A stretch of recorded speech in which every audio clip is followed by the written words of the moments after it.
Testing, 1, 2, 3. Can you guys hear me? Yes. Great. Let's give folks a few seconds to sign on before we start. Happy Tuesday, all. Happy Tuesday. I'm in Arizona for a change. Ooh. Ooh. Here's my office in Arizona.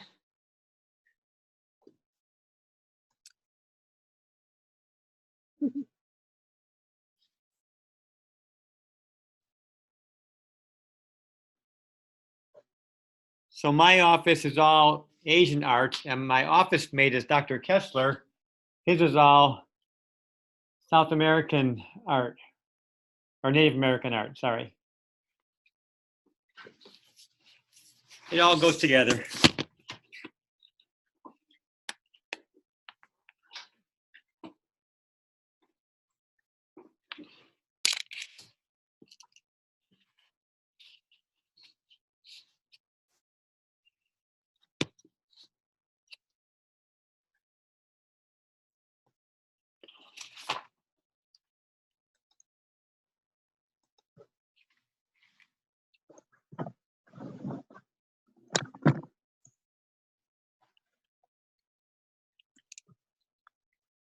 I'm going to record the meeting, get things started. Actually, it's already recording. Good. So I want to just do a quick update today. First, I want to thank all those who stepped up since last time to help me out. It's been substantial, and I'll just cover what's going on in terms of projects, where they're going. I'll cover help I need moving forward. I think some of you folks online already know about this, so I'm talking to a lot of folks who are going to be watching the recording, I think. Let me just dive into things, and I'll stop for questions along the way. So first of all, we've been working with a small group of us on what we're calling a concept paper to describe the USAID study from the start 2017 through 2018. And that paper is almost done. We're probably a week or two away from that being ready for a final draft for submission for a publication. That's a small set of authors working on that. We'll likely offer co-authorship to our students who did work on those years, as well as at least one or more of our international partners on that paper. So it'll be a long list of authors, but it's been the work of me, Jen Rolfs, of course, for data analysis and reporting, my colleague Shi Yu in the social work department are working on that paper. Secondly, I've submitted 2 small grants, both for ASU. One was called International Social Services Research, a small grant for about $10,000 for doing research on a project in Vietnam using the PIP. And the second was the College of Health Solutions grant called Jumpstart. That was for $20,000, also for a more comprehensive study of the PIP, trying to do a validation of that measure. So again, these are highly competitive. Doesn't mean that because I applied, I'll receive anything, but it's good news just to get applications in to, over time, improve the quality of our work together. And next, and most importantly, I'm working right now on this NIH grant for adherence. I've talked about this in the past to you. It's actually on the white paper I sent out, the update of our international research opportunities for 2019. Link to the grant there. And I'm working feverishly. My goal is to get the application done next couple of days. We're running to the finish line. It's due on Monday, but ASU likes to have things done, not surprisingly, several days in advance of the due date. And in particular, I'm looking for help from anyone listening now or anyone who will listen to the recording on simply helping me to take care of the references for the final draft. Basically, I've been copying and pasting from references from different other applications from Matthew Booman or from other research articles. I just want to kind of just go back and get the original source reference, whether it's an article or a reference in one of Matt Booman's papers, and copy and paste it or retype it in my current proposal. So if you want to help on that, let me know either now or for those who are watching the recording, send me an email after the meeting is over. That's going to be a time-intensive project. Any help you can give, a couple hours a day, a few hours a day from now until Thursday night would probably be helpful, maybe even until Friday. Those are all the current projects. I want to give a big thanks to, I see Jen Rolfs joined us. She's been helping on that project for the budget. And for those who aren't familiar with NIH grants, they're incredibly time intensive, resource intensive. We have a fantastic support person at ASU named Nancy Osgood that takes care of managing all the NIH grant submissions. She's been wonderful. And without her, we probably would not have any chance of success. But Jen's working closely with her to develop a final budget with all these line items for 5 years for 3 different sites and many different individuals and technology, devices, et cetera. So thank you big time, Jen. And similarly, Yi Ting from this group volunteered to be project manager. And she's working with all the sites to get together these NIH forms, which again are very detailed, multiple fill-in-the-blank PDF forms. She's working to get my international colleagues to fill those out in time. So it's always wishful we had done this a long time ago, but we're living and learning as we go along. And I couldn't be happier now compared to past submissions. We're in relatively good shape for a more high-quality application. So that really is where things are now. When this adherence grant is done, the adherence grant, by the way, is focused on Yi-Ting, I was just talking about you, thanking you for all your work on project management. Thank you, thank you, thank you. Welcome. When this adherence grant is done, we're going to shift gears and focus on the other grant I talked about, the USAID DIV grant. And that grant is a 3-phase grant. We're applying for phase 1, which is a very small amount, $200,000. And that grant is going to be focused on a similar grant to the adherence, trying to take a couple of existing apps, the BeWell24 from ASU, a Care for Diabetes app developed in Singapore, combine those and use those for multiple countries in Asia, Thailand, Vietnam, and Cambodia. And the first phase is simply be doing the translation of those apps from English into those 3 languages, as well as some planning for the next phase. We need a project manager for that grant. That's the USAID DIV grant on this paper here, halfway on the page. Let me know if you're interested in that. Next, I'm working on individual papers. There's 3 that are in the front burner. We want to do individual papers for the USAID study for Thailand, for Chiang Mai, Thailand, I should say. Individual study paper for Hanoi, Vietnam. Those are our 2 priorities. And then individual papers next in line after that for Cambodia. We have some more sites beyond that we're doing later on, but those 3 are the ones we want to prioritize for this fall and winter. The other one. Dr. O'Donnell?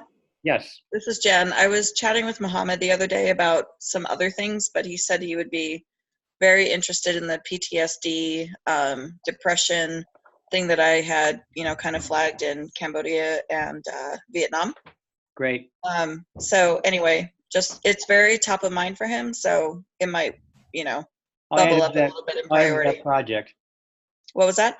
I'll add him to that project then. I'll add him to that. Yeah. I guess because of his background and everything, he said it was very important to him. And so, okay. And that really brings me to the newest and one more priority paper. We're trying to, as a group, identify quick hits, papers we can put together and publish pretty quickly in USAID data, just to get publications out there. So if you apply for other grants, having publications already either in publication or published will really add to our quality of our grant proposals. And in talking with our strategic team, the paper that made most sense was to focus on, for USAID, for all countries, 2017 through 18, looking at the behavioral health measures, which would be the PHQ-4, which is the PHQ-2 for depression, the GAD, 2 items for anxiety, the PTSD screen for primary care, and the physical symptom survey, the somatic symptom survey, I think it's called. We're including that with behavioral health because a lot of research in Asia has made the assumption or hypothesis that in many Asian countries, people will present with emotional, behavioral distress through physical symptoms, not by symptoms of depression or anxiety per se because of stigma and other kind of cultural factors. That theory or assumption is still up for debate, but there's research in support of that. So I think a paper looking at our study and what we found for depression, anxiety, PTSD, and physical symptoms would be a relatively quick hit. We're going to have, we have another volunteer in this group, a University of Arizona medical student named Christine, who has volunteered to take the lead on that paper. But that paper is also open for a new project management and help. That paper is not listed in this most recent summary. I'll add that and send it out for an updated draft after our meeting today. So that's really where we stand now. That's a lot going on, but I'm happy about that. I know I'm exhausted. I think Jen and Yiting are exhausted, but that's what it takes to get things going here. And those who are about to step up, like Eric and Christine, you'll be exhausted soon too. Let me stop for a second for questions though and comments.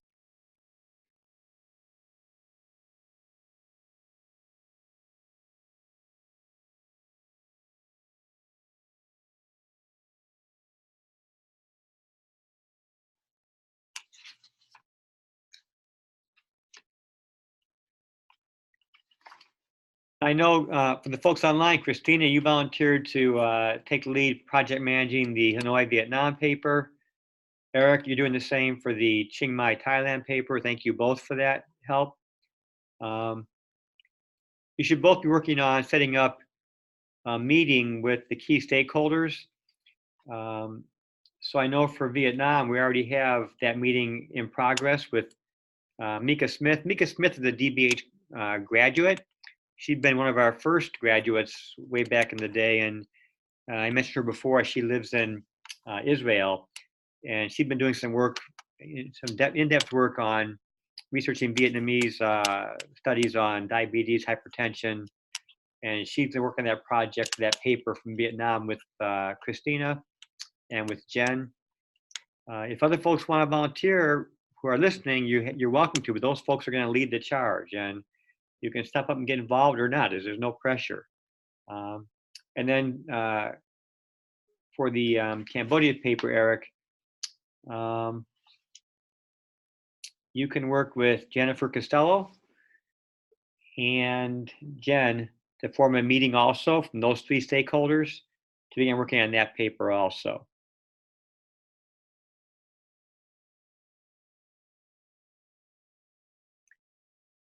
As a project manager, Eric and Christina, you'll be kind of just helping to schedule a meeting, get the folks together, find a common time.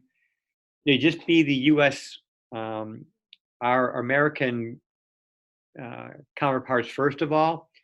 After you have a project plan, a sense of the data, then we'll extend invitations to our international partners to have one or more of them join in that group also.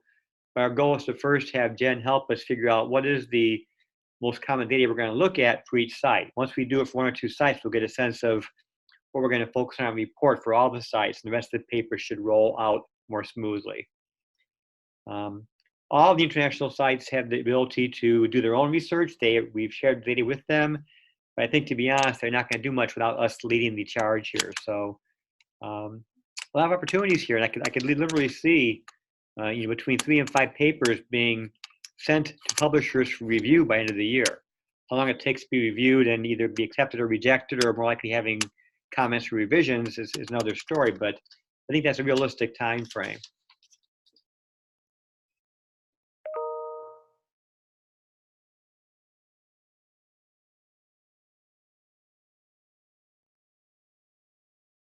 So Florence, Cassia, any thoughts you guys had? Want to join, do anything on these projects? You can just sit back and watch. There's no pressure, by the way. I know people are at different stages of busyness, and this will be a multi-year project, plenty of chances for folks to do work later on if you can't right now. I'm just curious if you want to talk about your interest. This is Kasia. Yeah, whatever you have to do, I'll be more than happy to do anything. I'm actually open and free upcoming days. So you mentioned that you need volunteers to do some projects by Friday. So I'll be more than happy to help with that. I'll take you up on that. I'll actually email you tonight with some help I can Okay. use. It's very simple. I'll describe it to you in the email, but it's just really a matter of some busy work, but it's time I don't have right now to do. So it'd be a great help. I really appreciate that. Yep, absolutely. And again, for anybody that volunteers, whatever time you have, if you get to the point where you have to do homework or family things and say, Dr. O'Donnell, I can't do anything else tonight or tomorrow, let me know. I can always find someone else to step up and help, I think. So don't ever feel pressured in this group, but thanks for volunteering. I'll be in a treatment court, just sitting there all day tomorrow and actually Thursday too. So I'll have a lot of time with the computer. Fantastic. So Thank you very much. not a problem.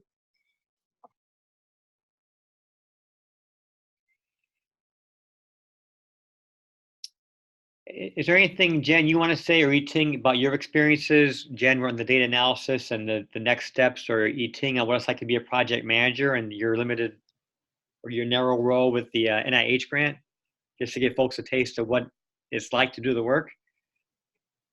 It's actually not too bad. Okay, Jen, go ahead. No, go ahead.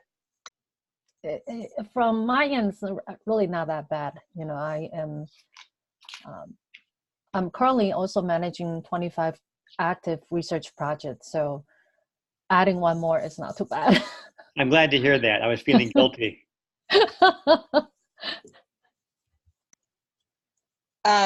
It hasn't been, like the budget stuff was relatively straightforward. It's just kind of a lot of like pieces and, different countries and sites and everything. And my biggest concern was making sure that I had it in the format that Nancy, that Dr. O'Donnell mentioned earlier, needed to make sure that the grant is complete. And so that was, probably a little confusing at first, going through a bunch of different documents and everything. But, all in all, it's been a good experience to learn, but it really hasn't been an overwhelming amount of work. But then again, you're talking to somebody who works 7 days a week, 12 to 14 hours a day, 365 days a year on something, no matter what it is. You know how important that is to me, because I did, I think, 6 prior grants, and all those, I was the person doing all these things, and I'm not great at project management or budget spreadsheets. So I was working from a deficit and got stuff done. But the fact that you're both doing much higher quality work than me and much more quickly is a great thing. And again, when we apply for the Forward International Center grants, there's 2 or 3 coming up. I have one listed. There's 2 or 3 coming up this fall. All these forms are almost identical each time. Yeah. So having them done once with the project management, Yi-Ting, and the budget from Jen, it'd be so much easier next time to rapidly post together and then focus more on the key evaluation component, the research strategy, which is like a narrative, some literature review, design document, which is really the most important. Without the paperwork, you can't get to that stage of review, though. So, right. I'm optimistic about having a lot of more quality submissions as we move forward with the same team, kind of repeating our model on different grants. Yeah, it was really great to have a conversation with Nancy today to understand where her thought process is. Or was that yesterday? I don't even remember now. Yesterday, yeah. Was it yesterday? Just to kind of understand what her process is, so that next time I could be more efficient in helping her. But it's been quite eye-opening. The last grant, just for reference for you guys, was 142 pages long. So, and a lot of that is like budgets and year by year and so forth and so on. But all of that has to be populated in the appropriate fashion. So it feels overwhelming, but it's actually not so bad. Again, it's all relative, because as Yi-Ting knows, she's sending these PDF forms, multiple pages, with tons of small check boxes and language that seems foreign to our partners. And she's having to explain how to complete them, how to get them turned in, lots of hand-holding. It's not difficult, but it's a challenge from a project It manager is. perspective Yeah, to get these folks to get the forms done. absolutely. Yeah, good to know. Good to know.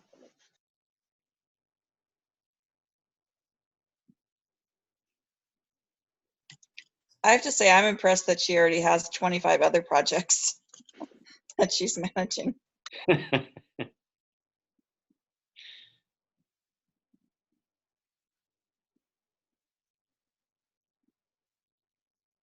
Other thoughts people have or things they wanted to share in general about international research? I kind of covered all my topics and keep it a short meeting, but anything else?